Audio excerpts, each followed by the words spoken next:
Hey everyone, it's Prime with Iron Octopus Fitness. We're here for another Technique Tuesday.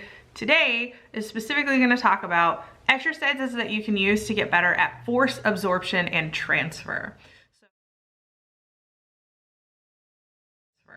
So force absorption and transfer are really important on skates because that's mostly what you're doing when you're trying to block or jam, is either get your force through a wall and past someone else, or absorb the force of someone that is trying to do that so that they can't get past you.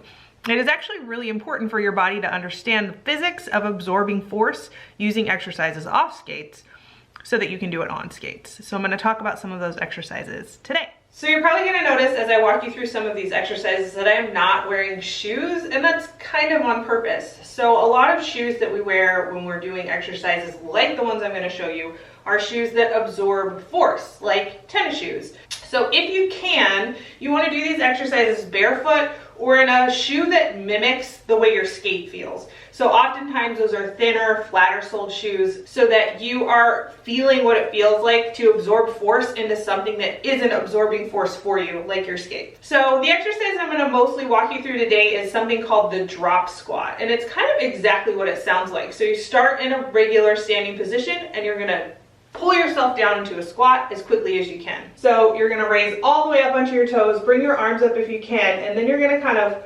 using your arms as well, pull yourself quickly down into a squat. So that was a slower version. In full speed, it's going to look more like this. So you're going to push up, push up, push up as high as you can, and then pull yourself down into this squat. So you can kind of, if it were quiet enough in here, you'd be able to hear my heels kind of hit the floor as my legs also kind of coil up and absorb that force. You should really feel it in your hamstrings, maybe a little bit in your glutes as you absorb that force.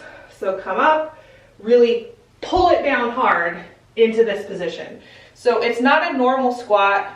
My legs are pretty close together. It is a squat in which I am trying to increase as much speed as I can in this downward position and then absorb it as quickly as I can in good form. Up, up, up, and then pull down. So you're really dropping down through your heels and your hips, and your legs are coiling up underneath. Once you get used to what this feels like and this force absorption, then we're going to take it into a situation that's a little more realistic to roller derby, which is absorbing force through one leg at a time. So in order to do that, the process for this single leg drop squat is very similar. The setup is the same. Come up on both toes, arms raised up nice and high, and then as you drop down, you're going to lift up one foot and then sink down into the other leg. Up, up, up, and then drop down into one leg. So now what we're doing is just making sure that each leg can absorb force individually rather than that they do it together. So the latter step to get to a drop squat is really just like a low impact skater jump. So we know that in a skater jump, right, there's lots of impact. We are absorbing force here, and that's really great. So this is one of the ways that we can do it, as long as you're making sure that you really sink down into that hip and absorb that force into your hamstring. But if even that feels really difficult and you want to work on force transfer in a much simpler way, you're going to widen your stance out, and then you're just going to kind of pull yourself over to one side, just like a drop squat, but instead of pulling straight down, we're pulling over to the side, sinking into this hip and absorbing that force. And then we're going to stand back up, pull to the opposite side. So I'm not going up on my heels or my toes.